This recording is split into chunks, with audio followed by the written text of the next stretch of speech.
नमस्कार, world news service से मैं आलोक शुक्ला एक बार फिर हाजिर हूं देश दुनिया की खबरों के साथ। शुरू करते हैं खबरों का सिलसिला आज की हेडलाइन से। लद्दाख दौरे के बाद अचानक राष्ट्रपति से मिलने पहुंचे पीएम मोदी, गंभीर मुद्दों पर हुई चर्चा। ममता सरकार के एमपी ने निर्मला सीतारमण को बताया जहरीली नागिन, भड़की बीजेपी। दक्षिण चीन सागर में अमेरिका के युद्धाभ्यास से भड़का चीन, मिसाइल हमले की दी धमकी। कोरोना से जंग में संजीवनी बनी भारत की दवा पर WHO ने लगाई रोक। चीन के लिए जंजाल बनी गलवान नदी, LAC से सेना को बुलाया जा सकता है वापस। फीका रहा अमेरिका का स्वतंत्रता दिवस, ट्रंप ने भाषण में भीतरी शत्रुओं को लताड़ा। नेपाल में राजनीतिक घमासान, संकट में फंसे पीएम ओली ने मंत्रियों से पूछा, साफ बताओ किसकी तरफ हो। कोरोना का देश में अब तक सबसे बड़ा रिकॉर्ड, 24 घंटे में 24,000 नए केस, 613 लोगों की हुई मौत। पुलवामा में CRPF के काफिले पर आतंकी हमला, IED ब्लास्ट में एक जवान हुआ घायल। कर्नाटक में फिर लगी ब्रेक, 33 घंटे के कर्फ्यू ने लोगों को घर में कर दिया कैद। चीन को समर्थन देकर फंसा पाकिस्तान, अपने ही विदेश विभाग ने लगाई फटकार, कहा सुधर जाओ वरना भुगतना पड़ेगा। लालू यादव ने चारा घोटाले के एक और मामले में दायर की जमानत याचिका। पूर्व प्रधानमंत्री चंद्रशेखर के जीवन पर बन रही है film the hero of the emergency Chandrashekhar, जिसमें अभिनेता का किरदार गुजराती फिल्म के सुपरस्टार राकेश पांडे व फिल्म निर्माता मुकेश पांडे हैं। DRDO ने 11 दिन में तैयार किया 1000 बिस्तर वाला कोरोना अस्पताल। अमित शाह राजनाथ देखने पहुंचे। हिमाचल के मुख्यमंत्री जयराम ठाकुर को मिला बेस्ट CM का अवार्ड। झारखंड CM हेमंत सोरेन ने रेरा पोर्टल का किया उद्घाटन, रियल एस्टेट से जुड़ी परियोजनाओं में होगी आसानी। CM शिवराज सिंह दिल्ली हुए रवाना, विभागों के बंटवारे को लेकर सीट से करेंगे चर्चा। राजभर ने योगी सरकार पर साधा निशाना, कहा विकास दुबे को सत्ता पक्ष का प्राप्त था पूरा संरक्षण। अब समाचार विस्तार से। ममता सरकार के MP ने निर्मला सीतारमण को बताया जहरीली नागिन, भड़की बीजेपी। WNS पश्चिम बंगाल से मिली रिपोर्ट के मुताबिक तृणमूल कांग्रेस TMC सांसद कल्याण बनर्जी ने विवादित टिप्पणी करते हुए वित्त मंत्री निर्मला सीतारमण की तुलना जहरीले सांप से की है।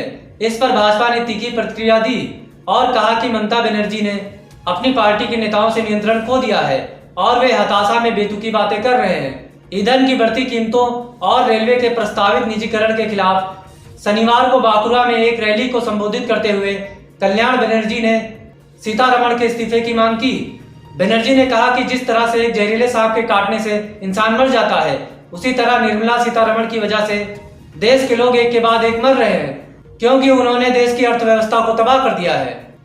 दक्षिण चीन सागर में अमेरिका के युद्धाभ्यास से भड़का चीन, मिसाइल हमले की दी धमकी। WNS बीजिंग से मिली रिपोर्ट के अनुसार साउथ चाइना सी में चीन और अमेरिका के बीच तनाव चरम पर है। अमेरिका की नौसेना ने इस विवादित इलाके में युद्धाभ्यास शुरू किया है। चीन के महाभ्यास के खिलाफ सुपर पावर अमेरिकी नौसेना ने परमाणु ऊर्जा से चलने वाले अपने 2 एयरक्राफ्ट कैरियर को दक्षिण चीन सागर में तैनात किया है। अमेरिका की जवाबी कार्रवाई से बौखलाए चीन ने सरकारी अखबार ग्लोबल टाइम्स ने अब अपनी मिसाइलों का डर दिखाया है। भारत के खिलाफ जहर उगल रहे अखबार ग्लोबल टाइम्स ने अमेरिका को धमकी दी है कि चीन की सेना की किलर मिसाइलें डोंगफेंग 21 और डोंगफेंग 25 अमेरिकी एयरक्राफ्ट कैरियर को तबाह कर सकती है। ग्लोबल टाइम्स ने कहा कि दक्षिण चीन सागर में तैनात अमेरिका के विमान वाहक पोत चीनी सेना की जद में है। चीनी सेना इन्हें बर्बाद कर सकती है। अमेरिकी नौसेना दिन और रात दोनों ही समय में युद्धाभ्यास करके चीन को किसी भी दुस्साहस के खिलाफ सख्त संदेश दे रही है। इसी इलाके में इन दिनों चीन की नौसेना भी युद्धाभ्यास कर रही है। मिलावट मिलावट, आज के जमाने में चारों तरफ मिलावट, यहाँ तक कि खाने की हर एक चीज में मिलावट। सही स्वाद तो हम भूल ही चुके हैं। बात सिर्फ स्वाद की नहीं, स्वास्थ्य और शुद्धता की है। तब तो ऑप्शन सिर्फ एक ही है, प्योर एग्रो, क्योंकि गुणवत्ता ही उत्पादन की पहचान है। 100% सर्टिफाइड ऑर्गेनिक खाद्य पदार्थ एवं मसाले। गुजरात में CM रूपाणी ने की घोषणा, स्टेम सेल हॉस्पिटल 10 दिन में बन जाएगा कोविड स्पेशल, मिलेंगे 200 वेंटिलेटर। WNS सूरत से मिली रिपोर्ट के मुताबिक लगातार बढ़ते कोरोना संक्रमण के लिहाज से अहमदाबाद की राह पर चल पड़े सूरत के लिए राज्य सरकार शनिवार को सक्रिय होते दिखी। उप मुख्यमंत्री नितिन पटेल और आला अधिकारियों के साथ मुख्यमंत्री विजय रूपाणी ने सूरत आकर हालात का जायजा लिया। इस मौके पर CM ने कहा कि सिविल परिसर में तैयार हो रहे 2 अस्पतालों को कोविड-19 उपचार केंद्र में तब्दील करने के लिए 100 करोड़ रुपए आवंटित किए जाएंगे। स्टेम सेल अस्पताल को अगले 10 दिनों में कोविड-19 उपचार केंद्र में तब्दील कर दिया जाएगा। मुख्यमंत्री ने कहा कि शहर को 200 और वेंटिलेटर उपलब्ध कराए जा रहे हैं। ये वेंटिलेटर पीएम केयर फंड के बताए जा रहे हैं, जो गांधीनगर पहुंच चुके हैं।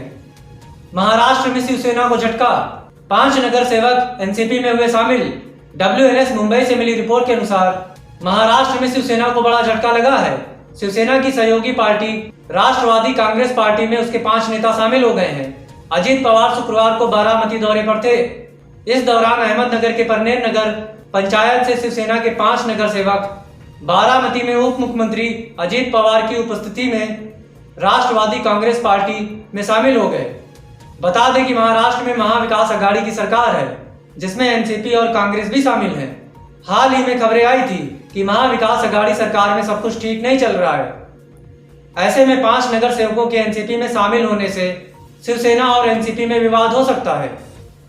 पंजाब में केंद्रीय ऑर्डिनेंस पर सीएम कैप्टन ने अकाली दल पर साधा निशाना।